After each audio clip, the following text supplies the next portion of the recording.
Shatamanam Bhavati serial episode 1186 6th ఫిబ్రవరి 2025 ఏం జరిగిందో చూద్దాం. నీలిమ వాళ్ళ పెద్దమ్మ పార్దుతో ఇలా అంటుంది, మీరు నీలిమని అనుమానిస్తున్నారు అని తెలిసేసరికి మాకు చాలా బాధగా ఉంది. ఆ విషయం గురించి మీతో మాట్లాడదామని వచ్చాము అని అంటుంది. దానికి పార్దు, చూడండి, నేనెవ్వరిని అనవసరంగా అనుమానించడం లేదు. జరిగిన పనులు అలా ఉన్నాయి కాబట్టి అనుమానించక తప్పలేదు. అయినా నీలిమ మీద పగలు ప్రతీకారాలు పెట్టుకోవాలని మాకేమీ లేదు. ఈ ఇంటి మనిషి అవుతుంది అన్నప్పుడు తను ఎలా ఉండాలి అనేది మేము కూడా చూస్తాం కదా. తను మీద మాకు అనుమానం వచ్చింది అంటే దానికి కారణం నీలిమనే అవుతుంది, కానీ అది మా తప్పు ఎలా అవుతుంది? ఇప్పుడు స్నేహ అది కాదు పార్దు గారు అని చెప్పబోతుంటే చాందిని, చూడండి, తను మీ మనిషి కాబట్టి మీకు మంచిగానే ఉండొచ్చు, కానీ జరిగిన పరిణామం ఏంటో పార్దు నాకు చెప్పాడు. మరి తన విషయంలో మేము ఎలా తేలిగ్గా ఉంటాం అని అడుగుతుంది. అలా అని మేమేం తొందరపడడం లేదు కదా, ప్రతిదీ క్షుణ్ణంగా తెలుసుకొని ఆ తర్వాత మాట్లాడదాం అంటున్నాను అని అంటుంది చాందిని. దానికి నీలిమ, నా మీద ఒట్టేసుకొని నేను మాట్లాడితే ఆ మాటకి విలువ ఉందా అని అంటారు. ఒకవేళ నా వాళ్ళ మీద ఒట్టేసి చెప్పాలి అనుకుంటే వాళ్ళ ప్రాణాల మీదకి తీసుకొస్తావా అని అడుగుతారు. అందుకే ఏం చెప్పాలో తెలియడం లేదు. కానీ ఒకటి మాత్రం నిజం పార్దు, నేనిప్పుడు ఏ తప్పు చేయడం లేదు. నన్ను నేను ఎంతగానో మార్చుకున్నాను. నేను ఇప్పుడు ఈ కుటుంబం గురించి మాత్రమే ఆలోచిస్తున్నాను. నేను ఈ కుటుంబానికి ఏ అపకారం చెయ్యను అని నువ్వు నన్ను నమ్మితే చాలు పార్దు అంటూ ఏడుస్తుంది నీలిమ. దానికి పార్దు, ఎలా నమ్మమంటావు నీలిమ? నేను నీ చేత రాఖీ కట్టించుకున్నాను, నిన్ను భానుతో సమానంగా చూశాను అంటే నేను నిన్ను నమ్మినట్టే కదా. కానీ ఈరోజు మళ్ళీ నీ ప్రవర్తనలో మార్పు కనిపించింది. అది చూశాక కూడా నా కళ్ళు నాకు అబద్ధం చెప్పాయి అని అంటావా? నేను విన్న మాట తప్పు అని అంటావా? నువ్వు వెళ్ళడం తప్పు కాదు అని చెప్తావా? ఇంత జరిగాక కూడా నిన్ను ఎలా నమ్మమంటావు? అయినా సరే అన్ని నిజాలు తెలుసుకోవాలని నేను ప్రయత్నిస్తున్నాను. తెలిసాకే మాట్లాడదామంటున్నాను. ఈ విషయం ఇప్పుడు వదిలే అని పార్దు అంటాడు. అప్పుడు చాందిని, చూడు నీలిమ, నువ్వు ఒంటరిగా బయటికెళ్ళావు, అది పార్దు చూశాడు. నువ్వు వేరే చోటుకి వెళ్తావని వేరే వాళ్ళు చెప్పడం వల్ల పార్దుకి తెలిసింది. కరెక్ట్గా అదే నిజమైంది. అక్కడ నువ్వు టెన్షన్ పడ్డం కూడా పార్దు గమనించాడు. ఇవన్నీ అనుమానించేలాగానే ఉన్నాయి. ఇప్పుడు నువ్వు కన్నీళ్లు పెట్టుకుంటే నువ్వు అక్కడికి ఒంటరిగా ఆ టైంలో ఎందుకు వెళ్ళావు అన్న ప్రశ్నకి కూడా సమాధానం కావాలి కదా అని అంటుంది చాందిని. ఇప్పుడు నీలిమ పెద్దమ్మ, అది కాదమ్మా, అజయ్ అనేవాడు మా నీలిమ మీద పగని పెంచుకున్నాడు, తనని ఇబ్బంది పెడుతున్నాడు, ఇదంతా తను కావాలనే చేస్తున్నాడు. నీలిమని ఈ కుటుంబంలో చెడ్డదానిగా చూపించడం కోసం ఇదంతా వాడు ఆడుతున్న నాటకమమ్మా అని అంటుంది నీలిమ పెద్దమ్మ. అప్పుడు నీలిమ అక్క స్నేహ, అవునండి, నీలిమ తప్పు లేకపోయినా ఆడపిల్ల కదా, కన్నీరు పెట్టుకుంటుంది, భయపడుతుంది. ఇలా ఒంటరిగా కనబడితే నింద తన మీద పడుతుందని భావించే వాడిదంతా చేస్తున్నాడు, కానీ నిజానికి నీలిమ చాలా మంచిదండి అని స్నేహ అంటుంది. అప్పుడు పార్దు, ఇంకా చాలు ఆపండి, మీరేమీ చెప్పొద్దు అని నేను చెప్పాను కదా. మీరు తన వాళ్ళు కాబట్టి తన గురించే మాట్లాడతారు, తన వైపు ఉండే మాట్లాడతారు, కానీ నన్ను ఎలా ఆలోచించమంటారు? నేను ఈ ఇంటి మనిషిని, ఈ ఇంటికి నేను అల్లుడినైనా నేను తనకి పెద్ద కొడుకుతో సమానము అని అత్తయ్య నాతో చాలాసార్లు చెప్పారు. ఈ ఇంటి గౌరవం ఆనందం కాపాడుకోవడం నా బాధ్యతే కదండి.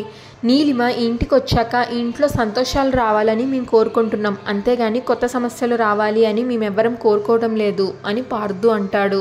అందుకే ఈ విషయంలో మేము ఇంతలా ఆలోచించాల్సి వస్తుంది అని పార్దు అంటే, దానికి నీలిమ, పార్దు, నా కన్నీళ్ళను నువ్వు నమ్మకపోయినా, నా మనసులో ఉన్న బాధ నీకు కనిపించకపోయినా నేను ఏ తప్పు చేయలేదు పార్దు, ఇది మాత్రం నిజం పార్దు అని అంటుంది. దానికి చాందిని, మరి అజయ్ నిన్నెందుకు భయపెడుతున్నాడు? ఒకవేళ నీ తప్పు లేకపోతే నువ్వెందుకు భయపడుతున్నావు? నీలిమ అంతే చూస్తుంది. అప్పుడు పార్దు, దీనికి సమాధానం చెప్పు నీలిమ, ఒకవేళ నువ్వు నిజంగా ఏ తప్పు చేయకపోతే నువ్వు అజయ్కి ఎందుకు అంతలాగా భయపడిపోతున్నావు? దానికైతే నువ్వు సమాధానం చెప్పాల్సిందే కదా అని పార్దు అంటే, దానికి నీలిమ, నేను తప్పకుండా చెప్తాను. అజయ్కి భాను మీద అభిమానం ఎక్కువగా ఉంది, వాళ్ళ అమ్మ మీద కూడా చాలా మమకారం ఉంది. వాళ్ళిద్దరి విషయంలో నా వల్లే తప్పు జరిగింది అని అజయ్కి అనుమానం ఉంది. దాన్ని బేస్ చేసుకొని వాడు ఇదంతా చేస్తున్నాడు.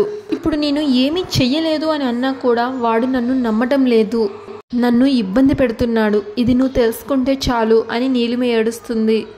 అయినా నేను మారానో లేదో ఇన్ని రోజుల్లో నీకు తెలియడం లేదా? మళ్ళీ ఇప్పుడు కొత్తగా అనుమానం పెంచుకోవడంలో అర్థమేమన్నా ఉందా అని నీలిమ అడుగుతుంది పార్దుని. దానికి పార్దు, సరే నీలిమ, నువ్వు చెప్పిందంతా నిజమే అనుకుందాం. నిజంగా అజయ్ నిన్ను కావాలని టార్చర్ చేస్తున్నాడు అని అనుకుందాం. మరి అజయ్ ఫోన్ చేసి చెప్పినప్పుడు నువ్వు ఆ ప్లేస్కి ఎందుకు వెళ్ళావు? ఎవరితో మాట్లాడాలని వెళ్ళావు అని అడుగుతాడు పార్దు. అక్కడ ఎవరితోటో ఫోన్లో మాట్లాడుతూ ఎందుకు అంత టెన్షన్ పడ్డావు అని పార్దు అడిగితే నీలిమకి ఏం చెప్పాలో అర్థం కాదు. అసలు నువ్వు అక్కడికి వెళ్తావని, ఎవరితోనో మాట్లాడతావని అజయ్కి ఎలా తెలిసింది? మరి వాడు నాకు ఫోన్ చేసి ఎలా చెప్తాడు? దీనికైతే సమాధానం కావాలి కదా నీలిమ. ఒకవేళ నిజంగా నీ తప్పు లేకపోతే నువ్వు అక్కడికి వెళ్లాల్సిన అవసరం ఏముంది? పోనీ అజయ్ ఏదో బెదిరించాడు, చెప్పాడు అన్న భయంతో వెళ్ళుంటే నువ్వు ఒక్కదానివే ఒంటరిగా ఆ టైంలో వెళ్లాల్సిన అవసరం ఏంటి చెప్పు? ఇంట్లో ఎవరో ఒకరి సహాయం తీసుకొని వెళ్ళుండొచ్చు కదా, మాలో ఎవరో ఒకరితో చెప్పచ్చు కదా. కానీ ఇవేమీ నువ్వు చేయలేదు. నువ్వు అక్కడికి వెళ్ళి ఫోన్ మాట్లాడటం మాత్రం నేను చూశాను. నువ్వు ఏం మాట్లాడావో నాకు వినిపించకపోయినా నువ్వు టెన్షన్ పడుతూ మాట్లాడడం మాత్రం నాకు బాగా కనిపించింది. దీన్ని మేము ఏమనుకోవాలి చెప్పు అని పార్దు అడిగితే నీలిమ ఏం మాట్లాడదు. అప్పుడు చాందిని, నీలిమ ఇప్పటికే ఈ ఇల్లు ఎంతో బాధని భరిస్తుంది. నీ విషయంలో వాళ్ళందరూ ఎంతో సంతోషంగా ఉన్నారు. ఇప్పుడు నీ విషయంలో ఏమైనా పొరపాటు జరిగితే తట్టుకునే శక్తి వాళ్ళెవ్వరికీ లేదు. చెప్పు నీలిమ అని అంటుంది చాందిని. అందుకే పార్దు అందరితో ఈ విషయం చెప్తాను అంటే నేనే ఆపాను. అన్ని విషయాలు తెలుసుకున్న తర్వాత మాట్లాడదాము అని చెప్పి ఆపాము. కానీ తప్పకుండా ఈ విషయం మాట్లాడాల్సిన అవసరం ఉంది అని అంటుంది చాందిని. నీలిమ ఏమీ మాట్లాడదు, ఏడుస్తుంది. అప్పుడు పార్దు, నీలిమ మేమందరం బాధపడే పని నువ్వు చెయ్యవు అని ఇన్నాళ్ళు నమ్మాము. కానీ ఇప్పుడు ఆ నమ్మకం మెల్లగా సన్నగిల్లిపోతుంది.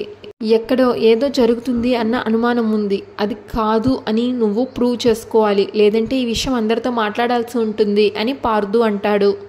అప్పుడు నీలిమ, సరే పార్దు, తప్పకుండా ప్రూవ్ చేసుకుంటాను. నిజంగా నేను ఏ తప్పు చేయలేదు. ఇప్పుడు నేను ఆలోచిస్తుంది ఈ ఇంటి గురించి, ఇంట్లో మనుషుల గురించే. భాను చనిపోతే మీ అందరూ ఎంత బాధపడ్డారో నేను కూడా అంతకు మించి బాధపడ్డాను. తను మళ్ళీ తిరిగి వచ్చేస్తే కార్తిక్ తను ఎంతో సంతోషంగా ఉంటారు అని భావించాను. కానీ అలా జరగలేదు కదా. ఈ పెళ్లి జరిగితేనే ఈ ఇంట్లో మళ్ళీ ఆనందం వస్తుంది అని ఆంటీ అన్నారు. అందుకే నేను కూడా తల ఉంచాను. అన్నీ అనుకున్నట్టే జరగాలి, అందరూ బాగుండాలి అని కోరుకుంటున్నాను. కానీ అజయ్ కేవలం నన్ను టార్గెట్ చేసి ఇబ్బంది పెట్టి నీ ముందు దోషిగా నిలబెట్టాలని ప్రయత్నం చేస్తున్నాడు. నేను ఏ తప్పు చేయలేదు, ప్లీజ్ నన్ను నమ్మండి అని దండం పెడుతుంది పార్దుకి నీలిమ. అప్పుడు నీలిమ వాళ్ళ పెద్దమ్మ, బాబు నువ్వు చిన్నవాడివైనా సరే నీ కాళ్ళు పట్టుకుంటాను. అది అంతలాగా కన్నీళ్లు పెట్టుకుని ఏడుస్తుంటే నేను చూసి తట్టుకోలేకపోతున్నాను బాబు అంటుంది నీలిమ పెద్దమ్మ.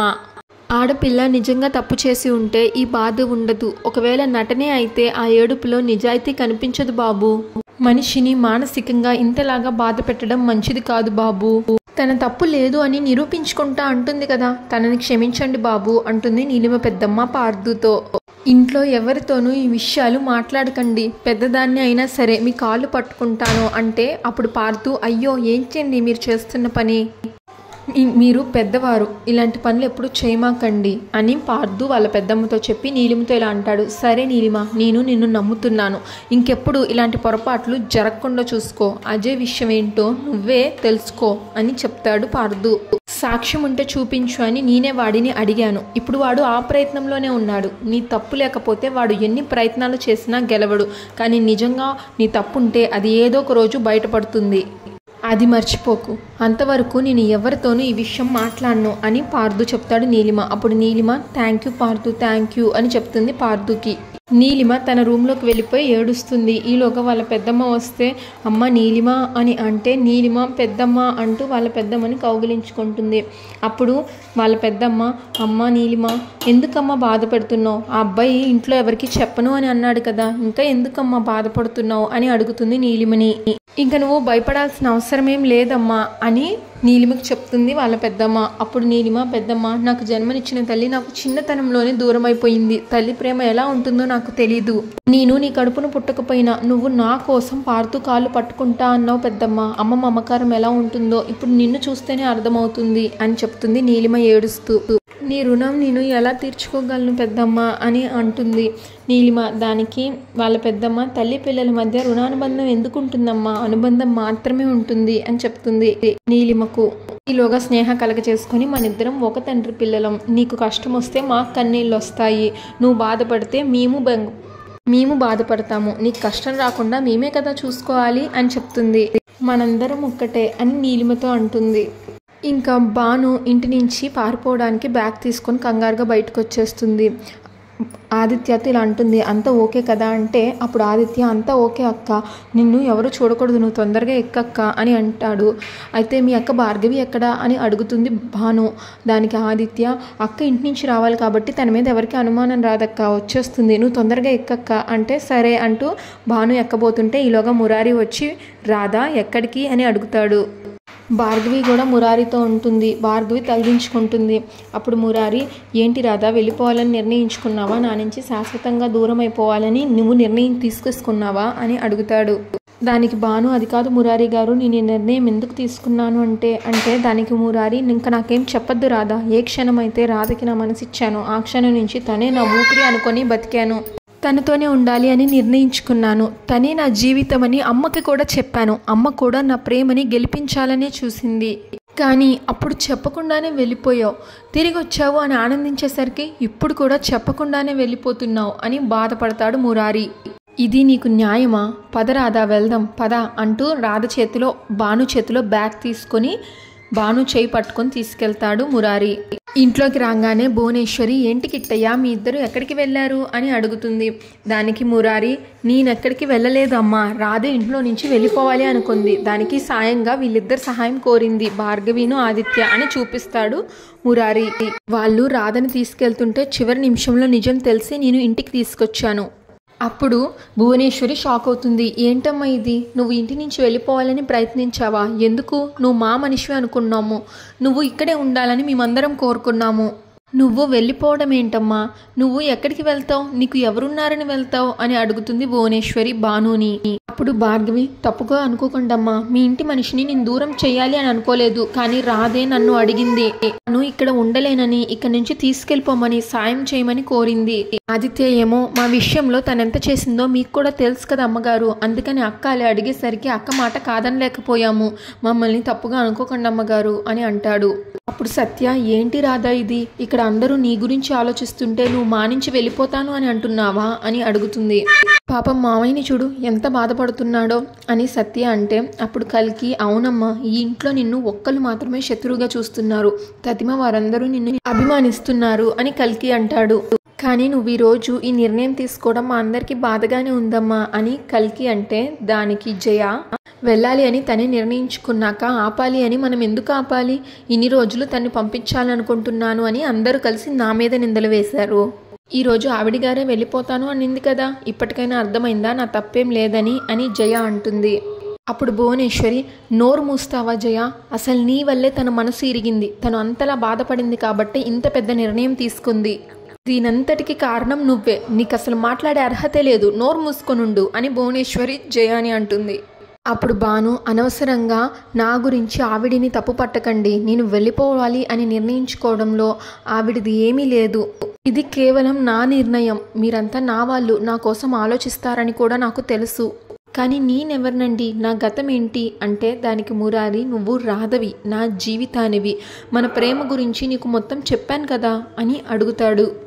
అప్పుడు భాను, మీరు చెప్పింది నేను విన్నాను, కానీ అందులో నేనంటూ నాకు ఏది గుర్తుకు రాలేదు, నేనేంటో తెలుసుకునే ప్రయత్నం ఫలించినప్పుడు ఇక్కడ ఉండడం మంచిది కాదు అని నిర్ణయించుకున్నాను, అందుకే వెళ్ళాలి అని నిర్ణయించుకున్నాను, నేను మీ మనిషిని అని మీరు అంటున్నారు, కానీ నా మనుషులు ఎవరు అనేది మాత్రం నాకు తెలియడం లేదు, నన్నేం చేయమంటారు అని అడుగుతుంది భాను మురారిని.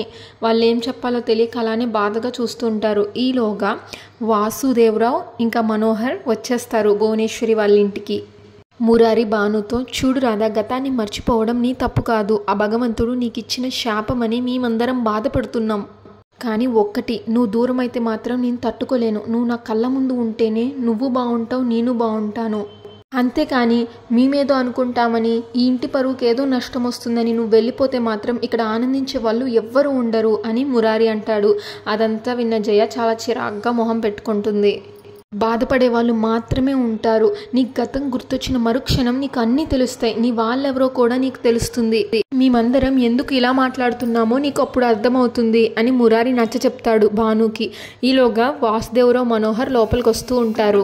భాను, నా గతం ఏంటో నాకు తెలియదు, భవిష్యత్ ఏంటో ఊహకి అందడం లేదు, ఇక్కడే ఉంటూ నేను బాధ పెడుతూ మిమ్మల్ని బాధ పెట్టడం నాకు కరెక్ట్ అనిపించడం లేదు అందుకే నిర్ణయం తీసుకున్నాను, కానీ ఇందులో మీ ఎవ్వరి తప్పు లేదు అని భాను చెప్తుంది. ఈలోగా వాసు మనోహర్ స్లోగా లోపలికి వచ్చేస్తూ ఉంటారు. ఇంకా అంతటితో ఎపిసోడ్ పూర్తయిపోతుంది. ఇంకా నెక్స్ట్ ఎపిసోడ్ ప్రోమోలో వాసు మనోహర్ ఇంట్లో కూర్చొని భువనేశ్వరి గారితో వాళ్ళతో మురారితో మాట్లాడుతూ ఉంటారు.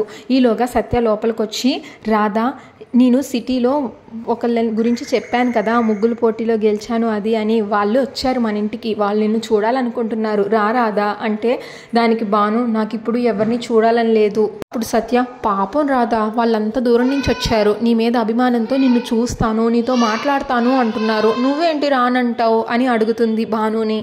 ఏం పర్లేదురా అని భాను చేయి పట్టుకొని హాల్లోకి తీసుకొస్తుంది సత్య. భాను హాల్లోకి రాగానే చూస్తారు మనోహర్ వాసు తనని. షాక్ అవుతారు. అంతటితో ప్రోమో అయిపోతుంది. Thanks for watching. Shatamanam Bhavati serial regular update కోసం మా ఛానల్ని సబ్స్క్రైబ్ చేసుకోండి. అలాగే ఈరోజు ఎపిసోడ్పై మీ ఒపీనియన్ని కామెంట్ చేయండి.